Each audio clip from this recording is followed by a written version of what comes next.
There's something about Halloween that has always held me in a state of melancholy. It wasn't because of the costumes or the masks. Those have their charm. But because of the houses. They sat in their rows, dressed in orange and black. Cobwebs hanging from corners. Front lawns littered with tombstones that should have been funny. But not to me. Every October, the season reminded me of loss, of things that can't be taken back. I never fully understood why Halloween left such a heavy feeling in my chest. Until now.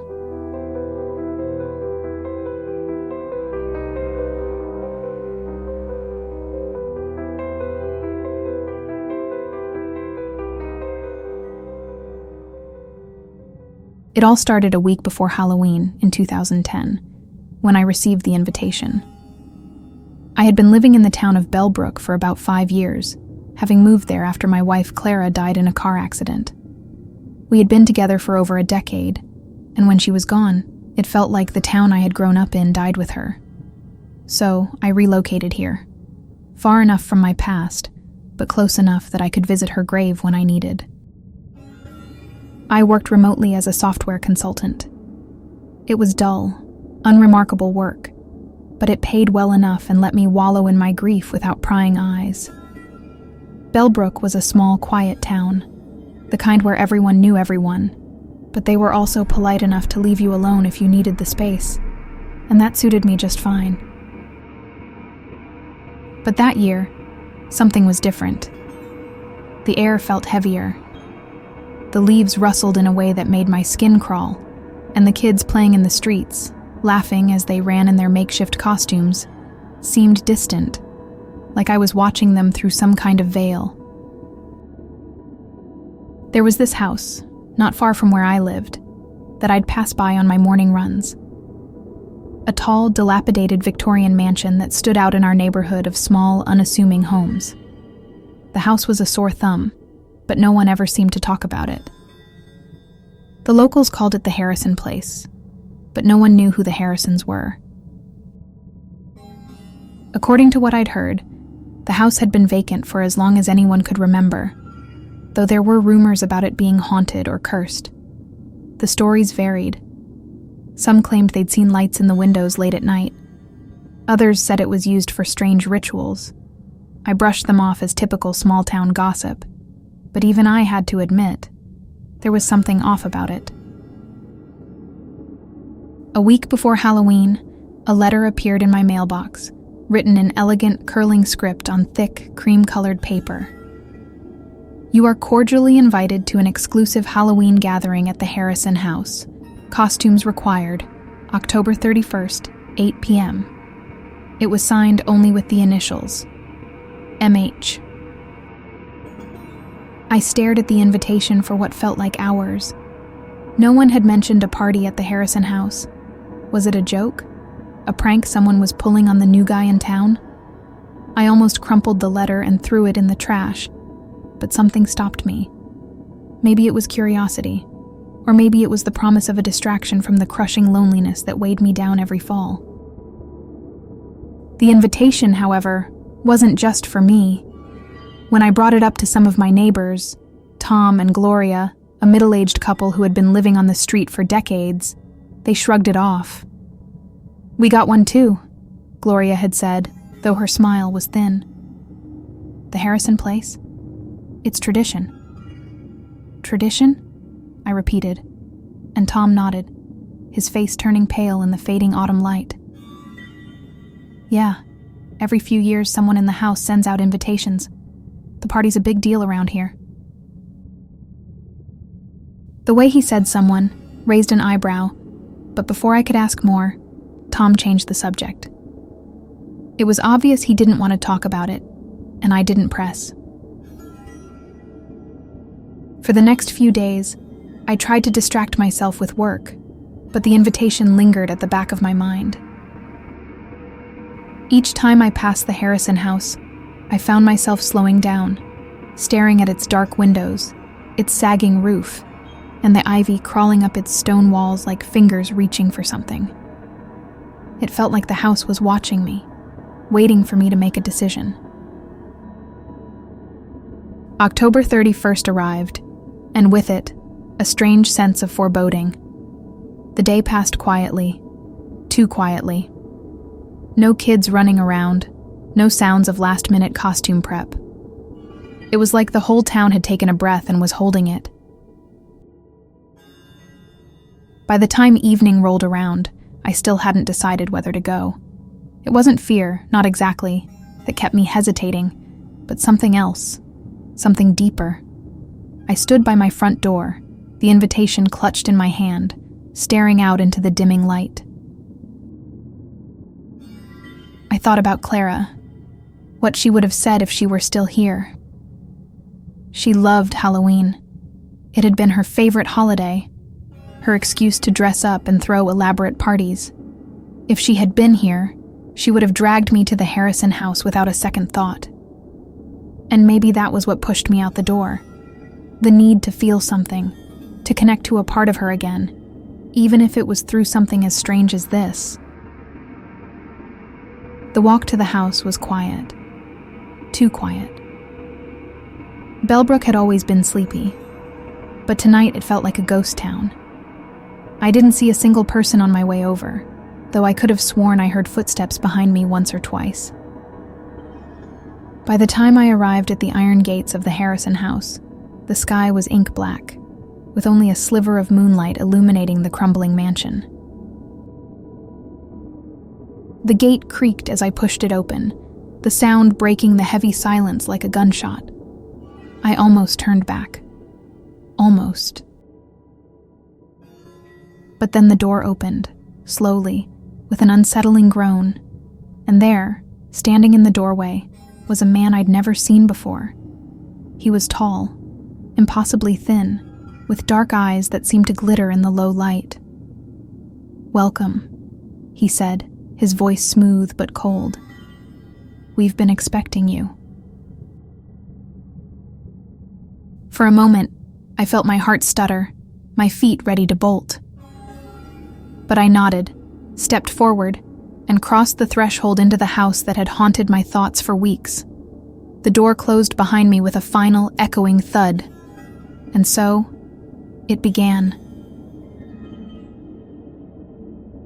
The moment the door closed behind me, a chill swept through the hallway, far colder than it had been outside. I stood frozen just inside the entrance, my eyes adjusting to the dim lighting. The man who greeted me, if you could call that chilling voice a greeting, turned and walked deeper into the house without another word. I should have felt a rush of adrenaline or fear, but instead, there was this strange calm that settled over me, as if my mind had already resigned itself to whatever was coming next. The entryway was enormous, but it had clearly been neglected for decades. Dust hung in the air like it was part of the wallpaper. Faint streaks of light from tall, narrow windows fell across old wooden floors that creaked underfoot. A large chandelier dangled precariously from the ceiling, its crystals grimy and unpolished, yet it flickered with a warm, inviting glow. Something felt wrong about this place, but I pushed the thought aside. I had come this far. There was no turning back now. As I followed the man, I couldn't help but glance at the walls, where faded portraits of people long gone seemed to stare down at me. Their eyes were lifeless, but something about their expressions made me uneasy. Their smiles didn't reach their eyes. I quickened my pace to catch up with the man, the sense of isolation gnawing at me the longer I lingered alone. At the end of the hallway, he stopped in front of a pair of large oak doors. He turned his head slightly, enough for me to catch the edge of a crooked grin before he pushed the doors open. What I saw on the other side wasn't at all what I expected. A grand ballroom, dimly lit by flickering candelabras, stretched out before me. The ceiling was high, almost cathedral-like, with intricate moldings and faded frescoes that hinted at the house's former grandeur. But it wasn't the room's architecture that caught my attention. It was the people. There had to be at least 20 or 30 guests, all dressed in elaborate costumes, their faces hidden behind intricate masks. They danced slowly, moving in unison, their heads dipping and turning as though in a trance. I stood at the threshold, hesitant to step forward. Something about the way they moved. It wasn't right. Their rhythm felt unnatural, too perfect, like they were being controlled by an invisible puppeteer.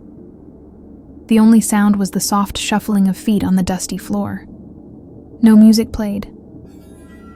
"You're late," said the man, his voice startling me out of my thoughts. I turned to face him, but he was already gone. Then his figure disappeared into the crowd of dancers. My heart beat a little faster now, the calm that had accompanied me starting to erode. I took a step forward, the door swinging shut behind me with a heavy thud that echoed through the room. No one looked at me. No one even seemed to notice I was there. I felt out of place, like a stranger intruding on some kind of secret ritual.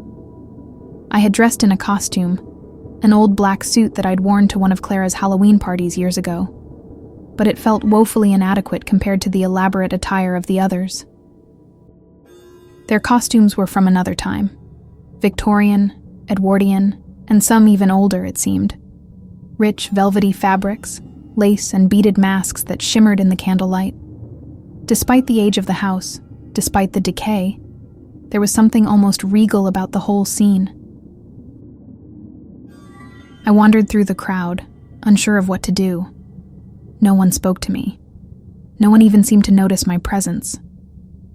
Every time I tried to make eye contact with one of the masked figures, they would turn away or continue their dance as though I didn't exist. I started to wonder if I was dreaming. The strange stillness of the room, the disjointed feeling in my chest, it all felt unreal. Finally, I found a corner near one of the tall windows and leaned against the wall, trying to get my bearings. From this vantage point, I could see the whole room more clearly. There was something unsettling about the way the dancers moved. They were too fluid, too synchronized, like puppets on strings. As I watched, I noticed someone standing at the far end of the room, separate from the others. Unlike the other guests, this figure wasn't dancing. They were standing perfectly still, their face half obscured by the shadow of a towering grandfather clock. My heart skipped a beat as I realized they were watching me. A woman. Her costume was different from the rest. A deep crimson gown that seemed to pulse in the low light, as though it were alive. She wore no mask, her face pale and gaunt, with long dark hair that tumbled down her back. There was something familiar about her, but I couldn't place it. Her eyes were fixed on me, unblinking, as if she was waiting for something. Before I could react, she began to move, gliding toward me with unnerving grace. Her feet didn't make a sound, and the dancers parted before her without even looking up. My throat tightened as she drew closer, her eyes never leaving mine. When she reached me, she stopped just a few feet away. "You shouldn't have come," she said softly, her voice barely more than a murmur, yet it cut through the stillness of the room like a knife.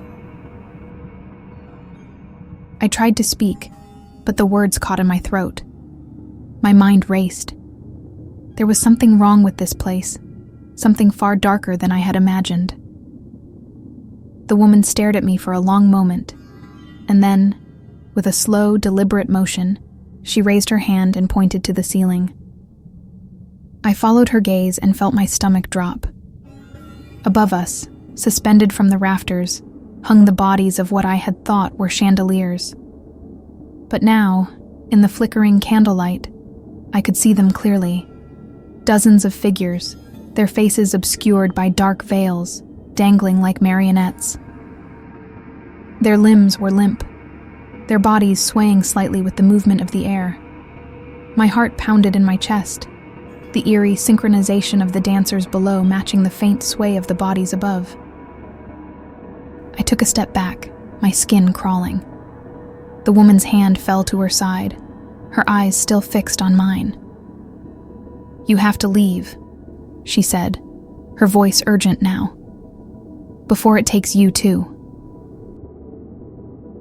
I wanted to ask her what she meant, but my feet were already moving, carrying me toward the door. My pulse raced as I pushed through the crowd of dancers, none of whom seemed to notice my panic. Their blank, expressionless faces remained focused on their slow, steady movements. My hands trembled as I reached for the door, yanking it open. But before I could step outside, I felt a cold hand on my shoulder. Leaving so soon? I turned, my breath catching in my throat. Standing behind me, his eyes gleaming with something I couldn't quite place, was the man who had first greeted me at the entrance. "We've only just begun." The man's grip on my shoulder was firm, but not forceful. His smile, however, was a different matter.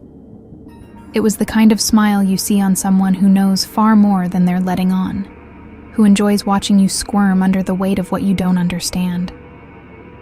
I wanted to jerk away, to run, but my legs wouldn't move. It was like my body had betrayed me, frozen in place by something far stronger than fear. I took a breath, trying to calm the storm in my chest.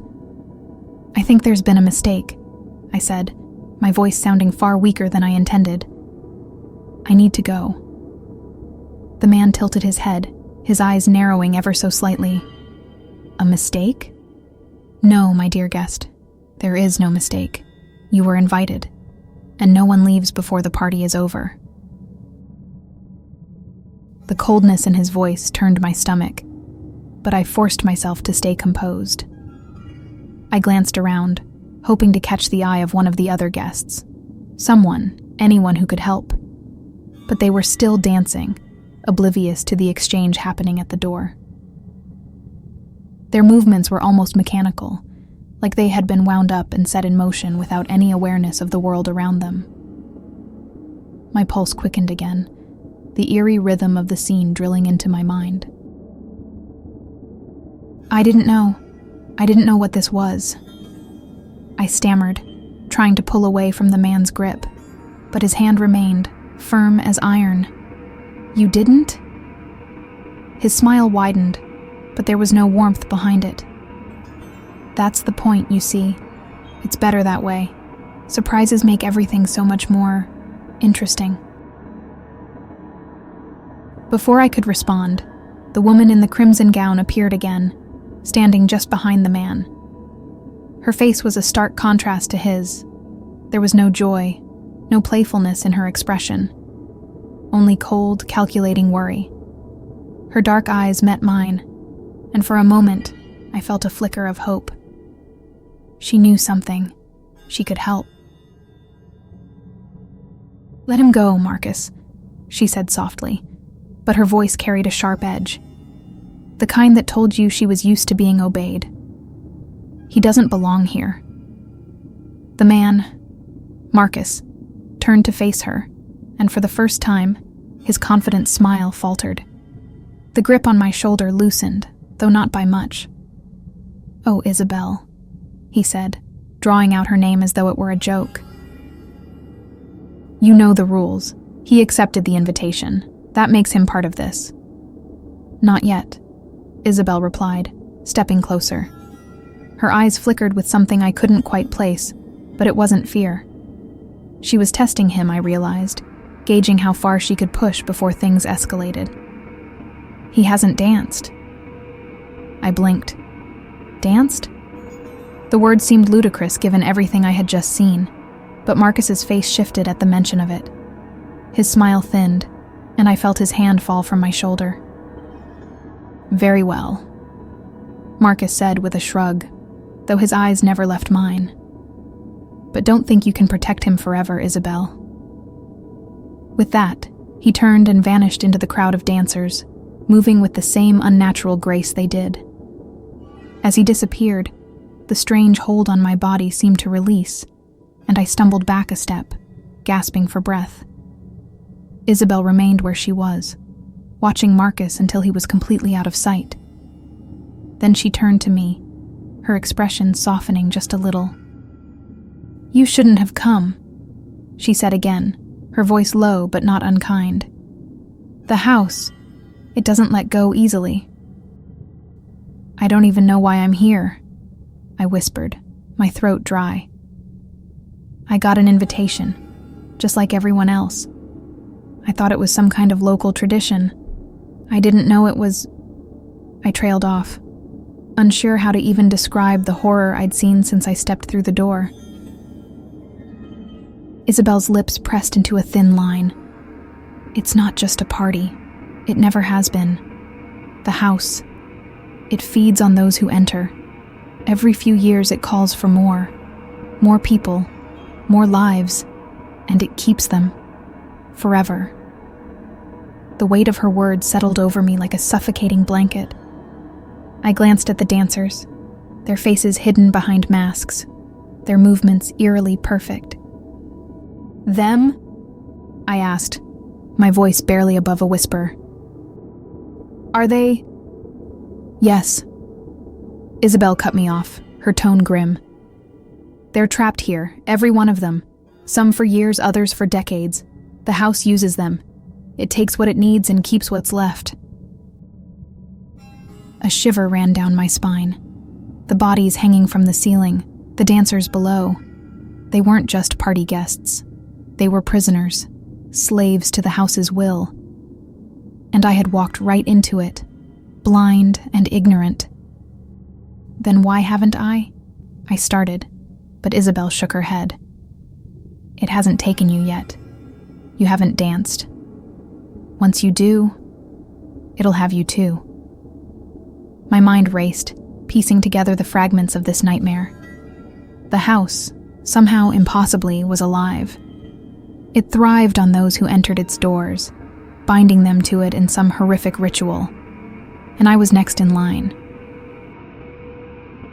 "There must be a way out," I said, desperation creeping into my voice. "You said it hasn't taken me yet. I can still leave, right?" Isabel hesitated, her eyes flicking toward the ballroom entrance. "Maybe, but it won't be easy. The house won't let you go without a fight. And Marcus—" She stopped, glancing around to make sure no one was listening. "Marcus, he's not just the host. He's part of the house. It gave him life, and in return, he serves it. He'll do everything in his power to make sure you stay." My stomach turned at the thought of Marcus, his smooth voice and unsettling smile. "Why are you telling me this?" I asked, narrowing my eyes. "Why help me?" For the first time, Isabel's mask of indifference cracked. She looked away, her lips tightening into a grim line. "Because once, a long time ago, someone tried to help me, but it was too late for me." She paused, her hands clenching at her sides. "It's not too late for you." Her words hung heavy in the air, and for a moment, I didn't know how to respond. I could see the pain in her eyes, the regret. Whoever she had been before the house took her, that person was long gone. All that remained was a shell, bound to this cursed place. "How do I get out?" I asked, urgency creeping into my voice. "Tell me." Isabel met my gaze, her eyes dark and unreadable. "You have to break the connection," she said quietly. "Before the night ends, you need to sever whatever tie the house is trying to create with you. The moment you start dancing, it'll bind you. But if you can resist—" She stopped abruptly, her head snapping toward the ballroom doors. A figure stood there, silhouetted against the flickering candlelight. It was Marcus, watching us from a distance, his eyes gleaming with amusement. Isabel took a step back, her expression hardening. "I can't help you any more than this," she said quickly. "You're on your own now." Before I could respond, she turned and melted into the crowd of dancers, her crimson gown disappearing among the masked figures. I stood there, my mind reeling from everything I had just learned. The weight of it all pressed down on me, threatening to crush me under its impossibility. But there was no time for disbelief. If what Isabel had said was true, I had to act quickly.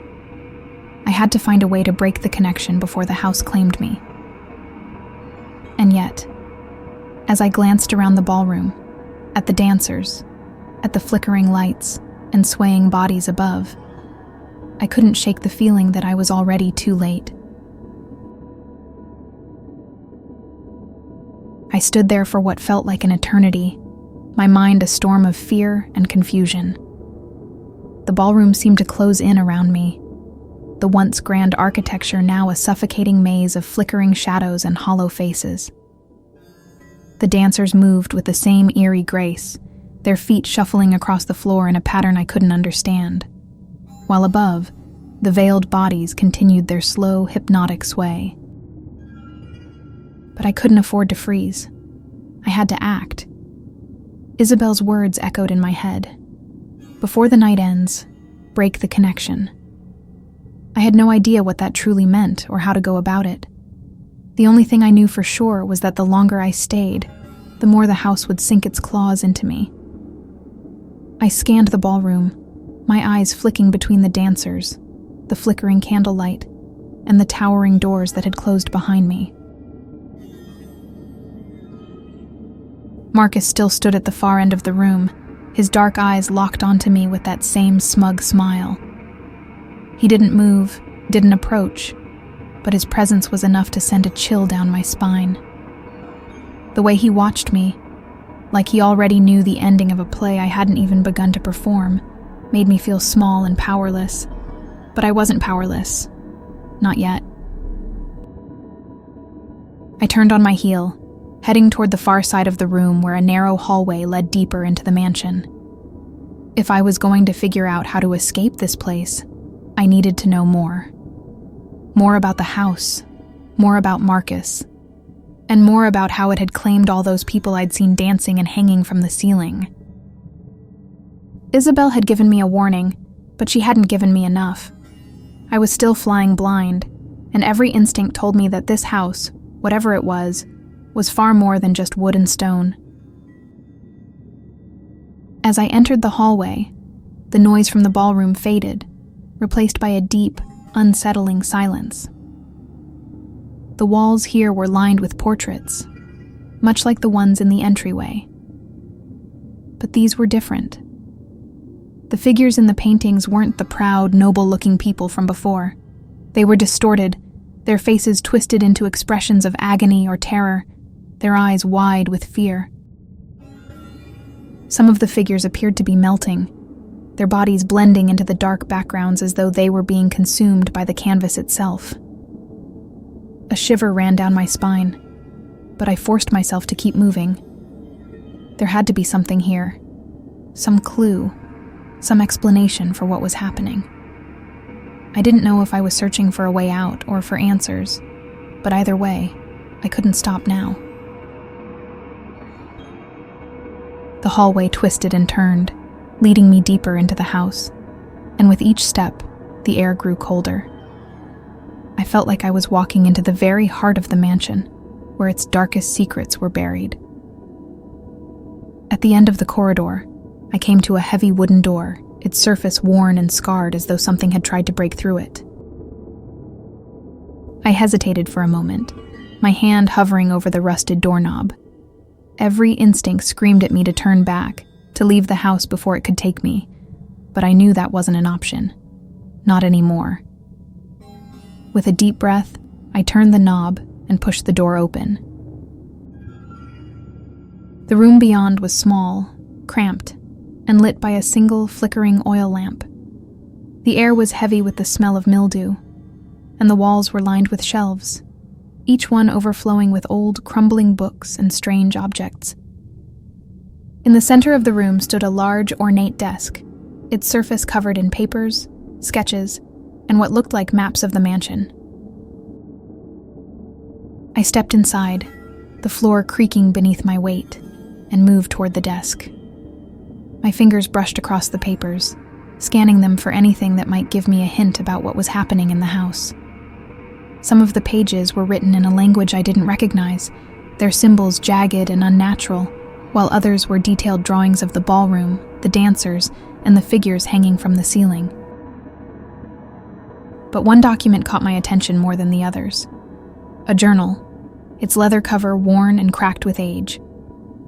I opened it carefully, the pages brittle under my fingers, and began to read. The journal belonged to someone named Matthew Harrison, the same Harrison the house had been named after, I guessed.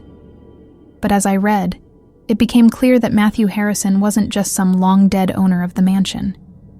He had been a prisoner, much like the guests at the party, and the house, whatever malevolent force drove it, had taken his entire family. The entries were disjointed, written in hurried, frantic handwriting.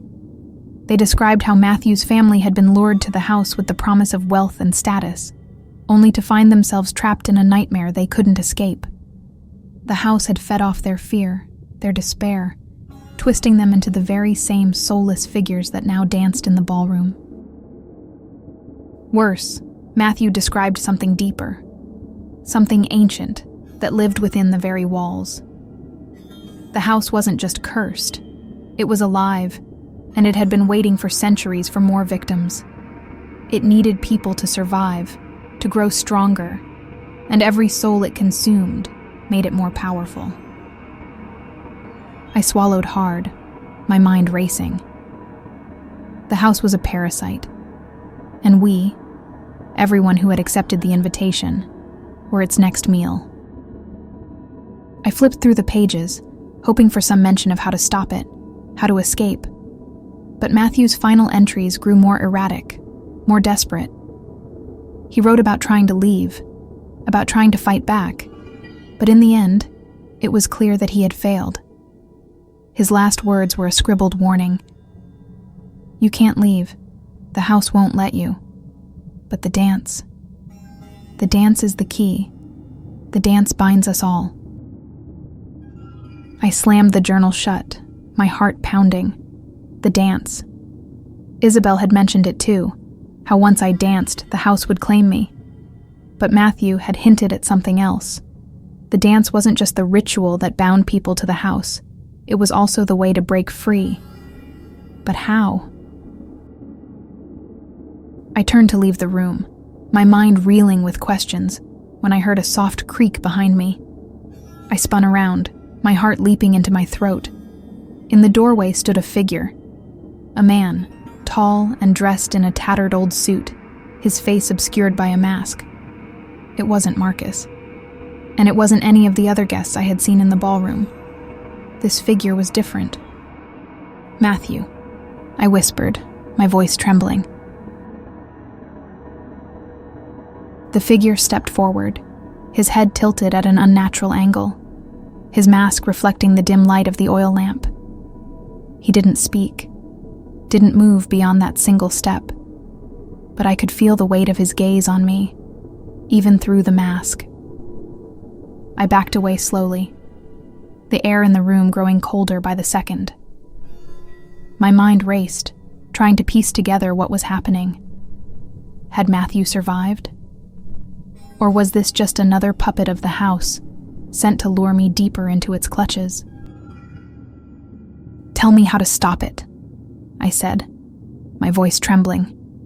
"You know how. Tell me." The figure tilted its head further, and for a moment, I thought I saw a flicker of something in his eyes. Understanding, perhaps, or maybe pity. But then, without a word, he turned and vanished into the shadows of the hallway, leaving me alone with the suffocating silence of the house. I stood there, frozen, trying to make sense of what I had just seen. But before I could move, a voice echoed from the ballroom, distant and cold. "The dance is about to begin." My heart sank as I realized what that meant. Time was running out. The voice that echoed through the mansion sent a chill down my spine, one far colder than the air in the room. I couldn't be sure where it had come from. It seemed to reverberate from every direction, as if the very walls were whispering it. But the message was clear. The dance is about to begin. I didn't have much time. I rushed out of the room, my footsteps loud against the old wooden floor. The hallway twisted and turned in ways that didn't make sense, as if the house itself was shifting, trying to confuse me, to trap me deeper within its clutches. My mind raced along with my feet, replaying everything I had just read in Matthew Harrison's journal. The dance was the key to breaking the connection. But how? And why would the house let anyone leave once they had begun dancing? The ballroom doors loomed ahead, and my stomach tightened with dread. Inside, Marcus and the other guests were waiting. The moment I stepped inside, the house would start pulling me deeper into its web, just like it had done with all the others. But I had no choice. If I stayed hidden, if I hesitated, the house would take me anyway. As I stood at the threshold, I realized I could still hear the shuffling of feet. The dancers were moving, their feet scraping the floor in that same slow, deliberate rhythm. I pushed the doors open and stepped inside. The scene was the same as before, yet different. The dancers were no longer gliding in pairs. Instead, they moved in a circle, each figure perfectly in sync with the next.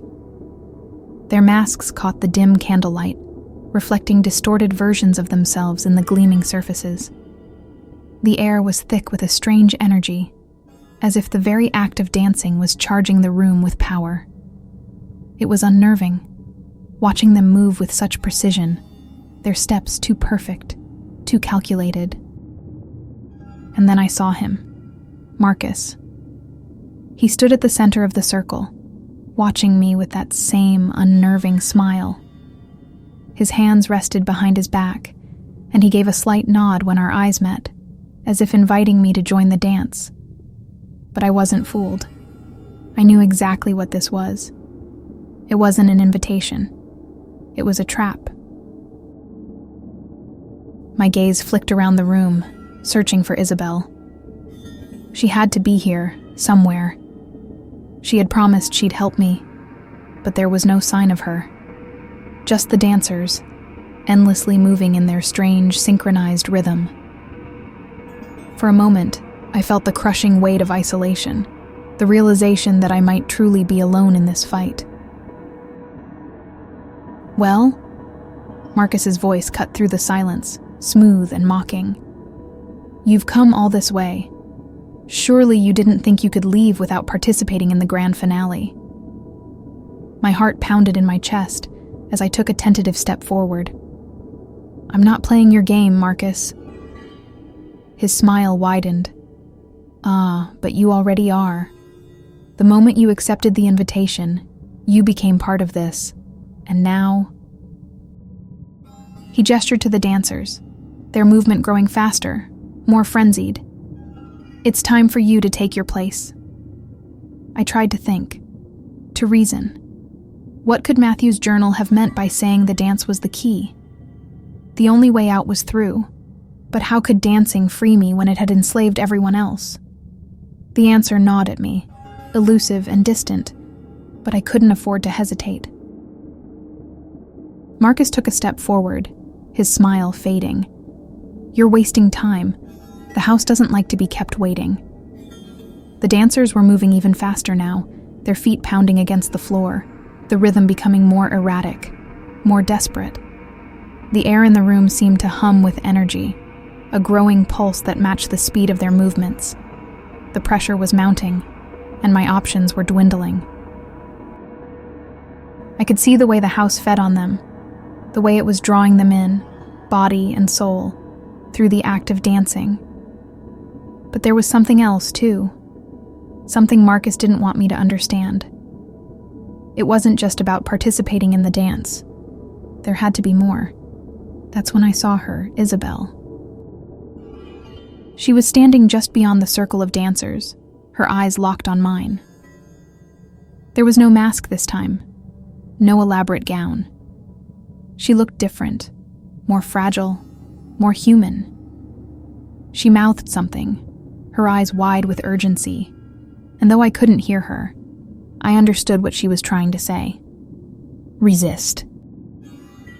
It hit me then, like a punch to the gut. The dance wasn't just about surrendering to the house. It was about resisting it.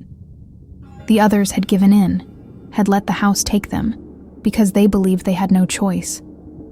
But the key was refusing to fall into the same rhythm, refusing to move like the rest of them. I took a deep breath, my pulse racing.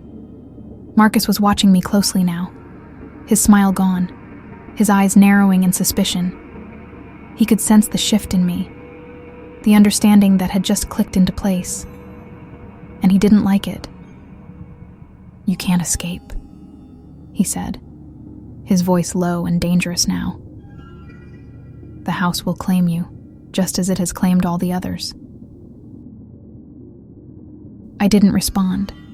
Instead, I stepped toward the circle, my body tense, ready.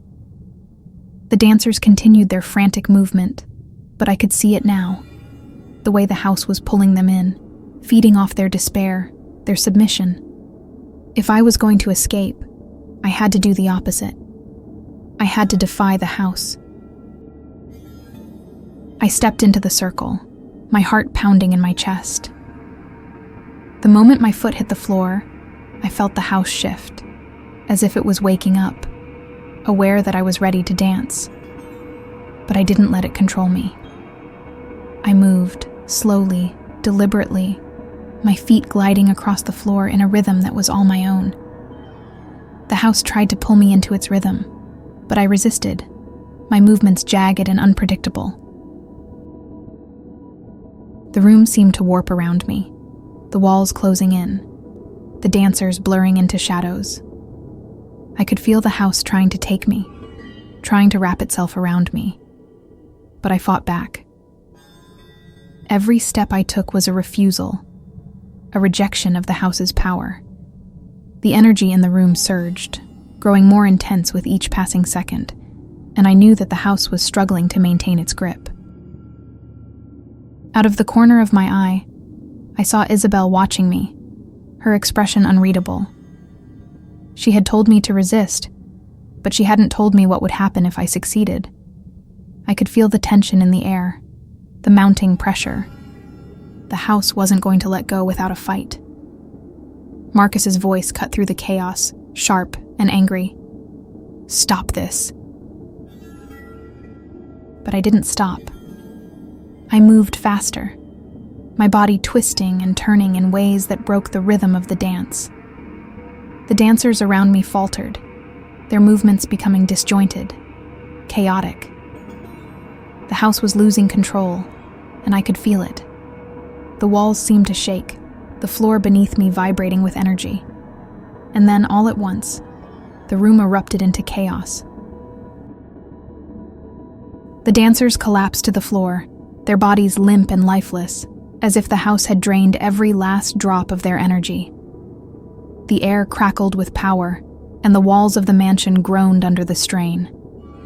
Marcus staggered back, his face twisted in fury.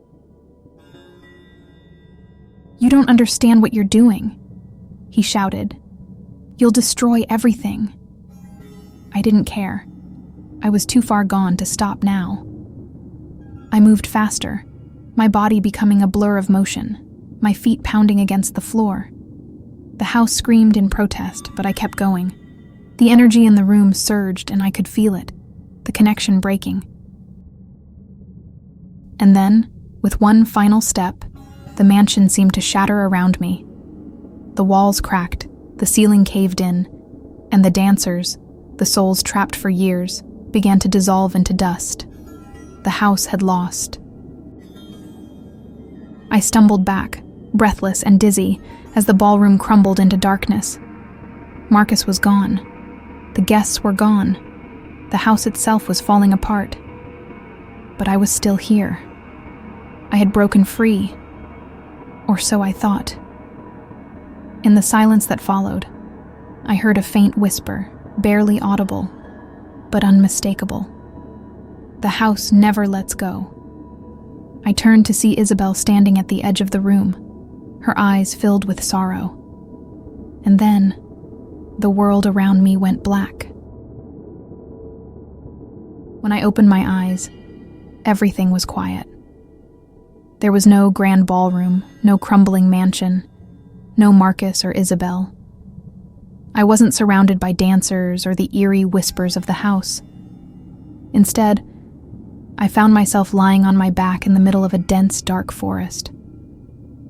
The sky above me was an inky black, starless and cold.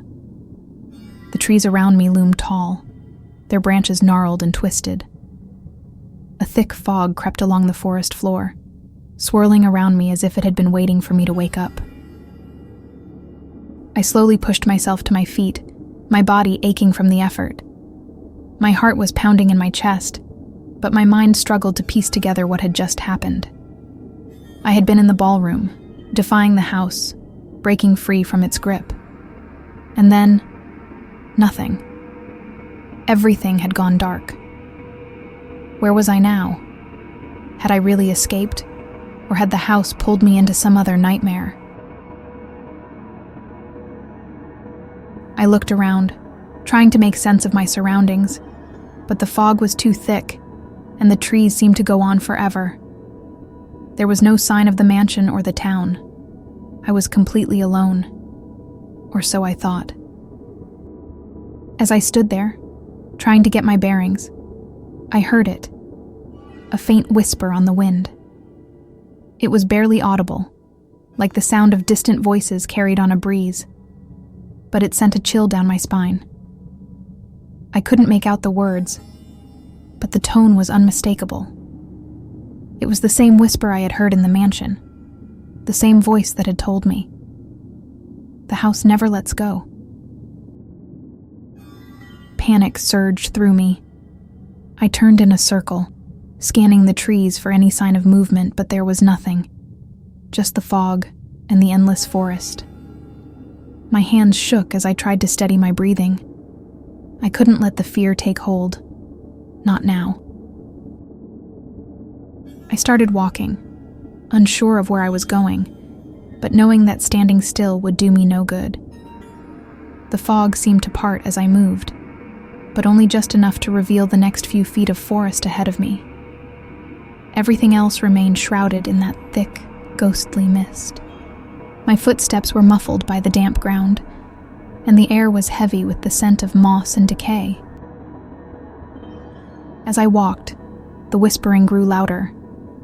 I could hear more voices now, overlapping, intertwining, but still too quiet to understand.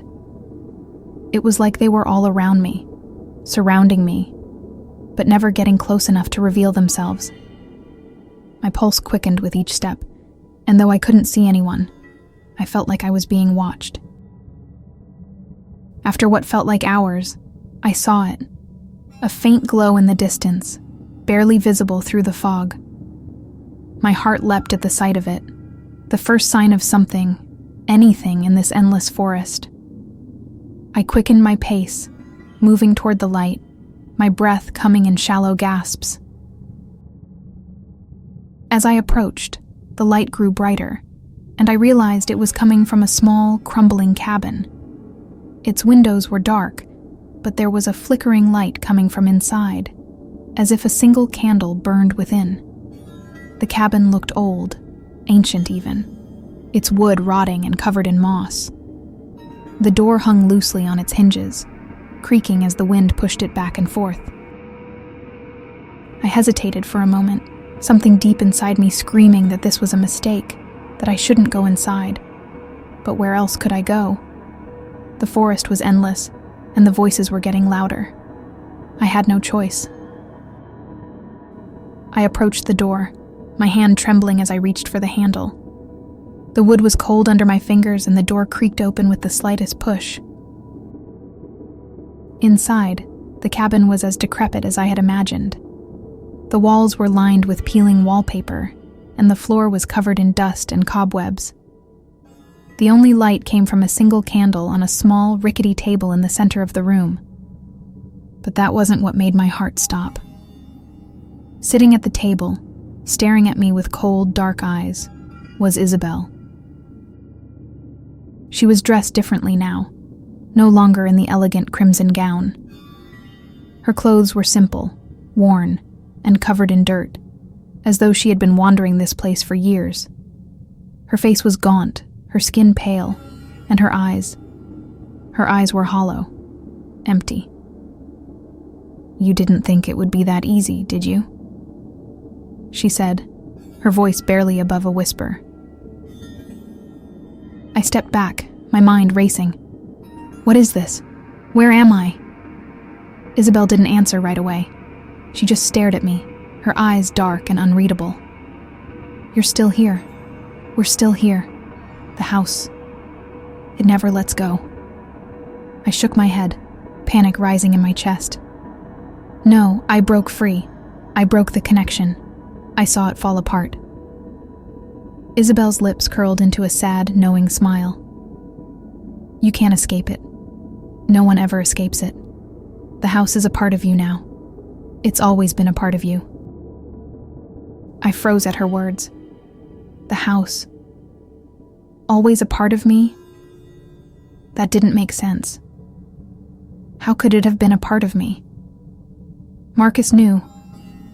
She continued, her voice softer now, almost pitying. He knew the house would claim you the moment you accepted the invitation. And even when you fought back, when you resisted, the house had already won. You were never leaving. My heart sank. The realization hit me like a ton of bricks. The house had played me, just like it had played everyone else. The whole thing, the party, the dance, the resistance, had been a game. A cruel trick to make me believe I could escape when, in reality, I had been trapped from the moment I stepped inside. I backed away from Isabel, my mind spinning. There has to be a way out. There has to be. Isabel stood slowly, her movements deliberate and weary, as though burdened by the weight of years spent in this cursed place. There's no way out. Not for me, not for you, not for anyone. The whispering voices grew louder, filling the cabin with their eerie, dissonant chorus. I pressed my hands to my ears, trying to block them out, but it was no use. They were everywhere, inside my head, inside my soul. And then I understood. The house wasn't a physical place. It wasn't just wood and stone. It was something deeper, something ancient and insidious, a force that lived in the minds of those it claimed. It didn't matter if the house had crumbled or if the dance had been broken. I hadn't escaped because the house had already become a part of me. I stumbled back toward the door, desperate to get away. But as I reached for the handle, the door slammed shut, trapping me inside the cabin with Isabel and the endless whispering. "You can't run," she said softly. "The house is with you wherever you go. It always will be." I turned to face her, my heart pounding in my chest. There has to be something I can do, some way to break free. Isabel shook her head, her eyes filled with sorrow. "You're already free. This is what freedom looks like." "This isn't freedom," I whispered, more to myself than to her. Isabel's eyes were sad, but there was a flicker of compassion there. Freedom isn't about escaping what haunts you. It's about learning to live with it, the house. It never lets go because it doesn't have to. You bring it with you wherever you go. It only shows you what's already there. The realization hit me like a punch to the gut. I staggered back, my legs weak beneath me. I sank to the floor, the weight of it all crushing me. There was no running from this, no escape, no breaking free, because I had built these walls myself. The house had just been waiting for me to realize it. The flickering candle in the center of the room grew dimmer, the light casting long, wavering shadows as the voices around me grew louder. But they weren't the voices of the house. They were mine, the regrets, the memories, the things I had never let go. Clara's laugh, the sound of her voice, the accident, the years of pain that followed. It was all there, swirling in the air around me, pressing in like a storm. I closed my eyes, feeling the suffocating weight of it all. The truth, the loss, the helplessness. And in that moment, I understood.